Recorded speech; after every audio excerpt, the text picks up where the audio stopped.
এটি আমাদের গ্রামের সবথেকে বড় পুকুর বা দিঘি বলা যেতে পারে। পুকুরটির নাম হচ্ছে ফোদ্দুরি পুকুর। পুকুরটিতে 3 বছর পর পর ডাক হয়। এই বছর ডাক পরিবর্তন হয়েছে। আর যারা নতুন ডাক নিয়েছে আমাদের পাশের গ্রামের একজন।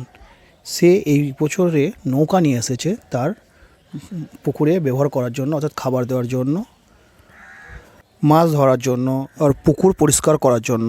এই নৌকাটি ঘাটেই বাঁধা থাকে আর ছেলেরা এসে এই নৌকায় চেপে পুকুর মহলা ঘুরে বেড়ায় আনন্দ করে।